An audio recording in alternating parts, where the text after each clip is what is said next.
Alors bonjour à tous, aujourd'hui on va parler en fait d'étalonnage et de DaVinci Resolve.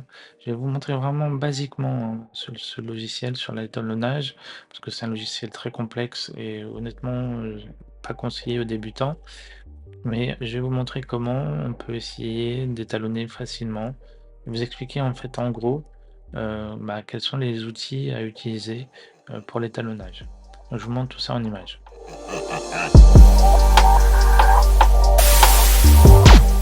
Donc, DaVinci Resolve 3 vidéos pour vous montrer en fait comment on peut, on peut étalonner très simplement. C'est vraiment de base utilisation en fait de DaVinci Resolve. Donc j'ai fait 3 vidéos. Une vidéo où la vidéo semble normale, c'est-à-dire qu'elle n'est ni surexposée ni sous-exposée. J'ai fait une donc vraiment sous-exposée et là c'est surexposé.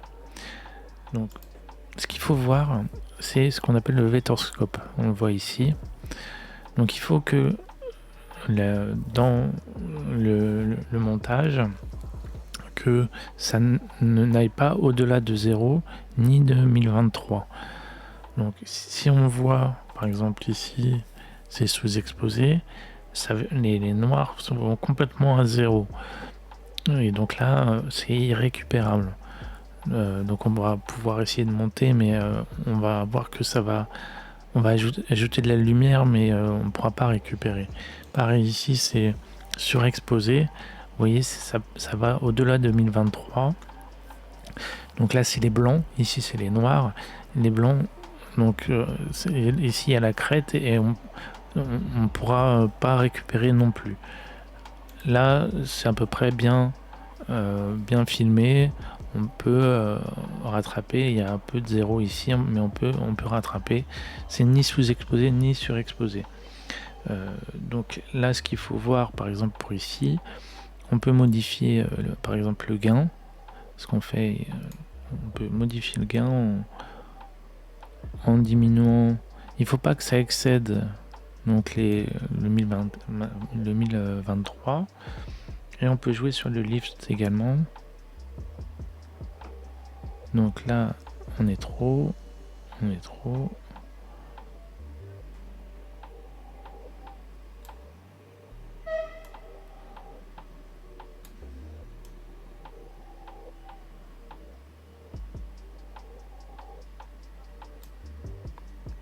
Donc là,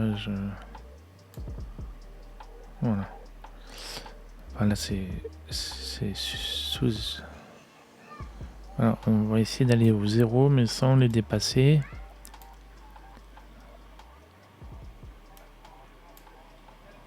Voilà, on va rester comme ça. On peut jouer sur le gamma.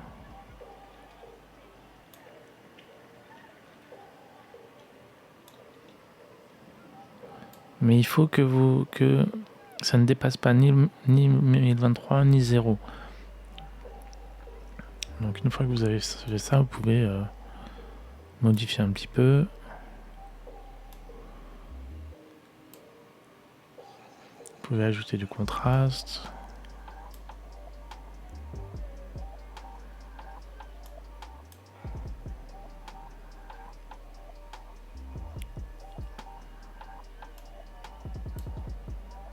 Ou au contraire augmenter. Et ça ajoute un peu de noir en fait, donc c'est pour ça que c'est... Voilà. Donc c'est à peu près ça, il faut se baser sur ce vectorscope et que vous n'atteignez pas les 1023 et les 0. Et vous pouvez jouer sur ces courbes là. Donc c'est dans cette rubrique ici, roue colorimétrique, que vous pouvez modifier. Donc vous pouvez jouer sur le lift, sur le gain, sur le gamma. Offset, c'est les trois en même temps. Voilà, donc si on veut essayer de récupérer ici, vous voyez que c'est complètement écrasé. Ça va être compliqué de pouvoir modifier complètement.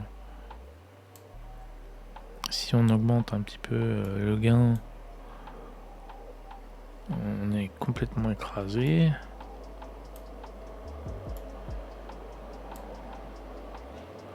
Là, on peut essayer de rattraper un petit peu, mais on va ajouter du blanc, ça va être très compliqué de rattraper en fait. C'est même pas possible quoi, parce que si on veut réduire à 1023, on reste toujours dans les noirs. Alors, on peut essayer de rattraper, mais ça va être très compliqué. Là, on est toujours là, donc on n'a pas explosé, mais on est très sombre. Après, on peut essayer de jouer sur le contraste un petit peu, mais c'est compliqué de rattraper. Enfin, c'est quasiment pas possible en fait, parce qu'en fait, il y a des informations qu'on aura perdues. Voilà, on pourra pas faire beaucoup mieux que ça. On a rattrapé, on était vraiment sous-exposé. On va essayer de voir si on peut le faire sur la partie surexposée. Alors, on va essayer de voir si on peut réduire. Voilà, on va réduire, mais c'est en fait c'est du bricolage en fait. On va pas pouvoir rattraper ces fichus en fait. Ça sera forcément surexposé. On ne pourra pas rattraper. Voilà, donc il faut bien penser vraiment au tournage, de faire attention. Et donc il faut se baser sur Vectorscope, et donc vous bougez en fait ces trois. Là, donc je vous ai montré en fait vraiment pour vous expliquer comment, à partir d'une image, donc là on va dire que c'est normal, d'un sous-exposé, d'un surexposé. Il faut vous baser sur ça, et vous pouvez bouger en fait avec les roues crantées, mais vous voyez, il faut pas que ça dépasse. Ici, il manque des informations. Vous voyez, ça aurait dû être complètement les bleus jusque là, les verts jusque là, les rouges jusque là. Mais là, on a des pertes d'informations en fait. Pareil ici, c'est complètement, on monte, mais c'est très très noir. Et là, en fait, il faut se baser sur ça, parce que sur ça, ça ça a été filmé voilà, en standard, donc l'image est correcte. Voilà, on peut le modifier comme on veut, mais voilà, ça c'est une image où il n'y a pas ni surexposé ni sous-exposé. Donc pour pouvoir vraiment étalonner, il faut se baser sur ça. Voilà, j'ai fait vraiment en gros parce que ce logiciel il est très complexe. Alors avant de faire ce que je viens de faire, il faut créer un node en fait.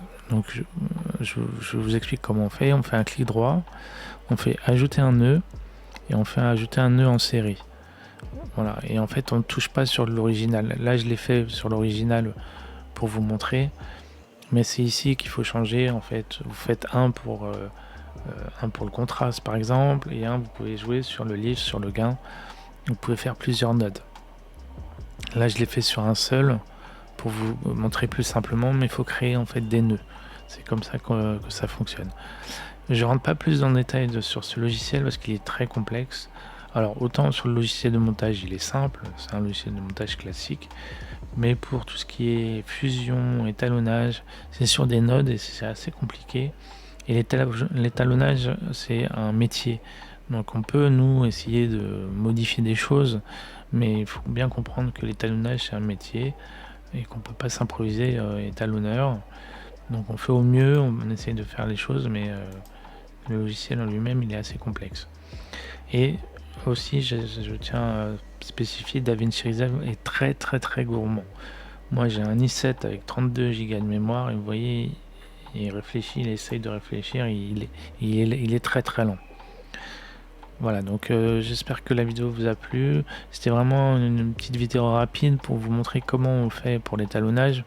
En fait, vous expliquer comment c'est par ce Vectorscope. Il faut bien comprendre ce Vectorscope, qu'il ne faut pas dépasser ni les 1023 ni les 0. 0 est dans le noir, 1023 est dans les blancs. Il faut que ça reste dans cette zone. Là, vous voyez, ça dépasse. Il faudrait réduire pour pas que ça aille dans les 0. Voilà. J'espère. Donc j'espère que la vidéo vous a plu. N'hésitez pas à vous abonner. Et j'essaierai de faire d'autres vidéos. Alors pas forcément sur DaVinci parce que c'est un logiciel assez complexe. Et je suis pas... j'ai pas réussi à basculer sur ce logiciel. Je le trouve trop compliqué à apprendre. Alors c'est sûr, c'est un logiciel tout en un. Il est gratuit. Alors moi j'ai la version payante, mais la version gratuite, vous pouvez faire plein de choses de ouf. Mais c'est un peu du bricolage, quoi. Il faut vraiment s'y connaître. C'est vraiment un logiciel pas user-friendly du tout. Donc voilà, faut s'adapter. J'ai essayé au mieux de vous montrer comment essayer d'étalonner le plus simplement possible sur des vidéos simples. Donc c'est la roue des couleurs qui sont ici, c'est ici qu'il faut régler et vous vous basez sur le vector scope. Voilà.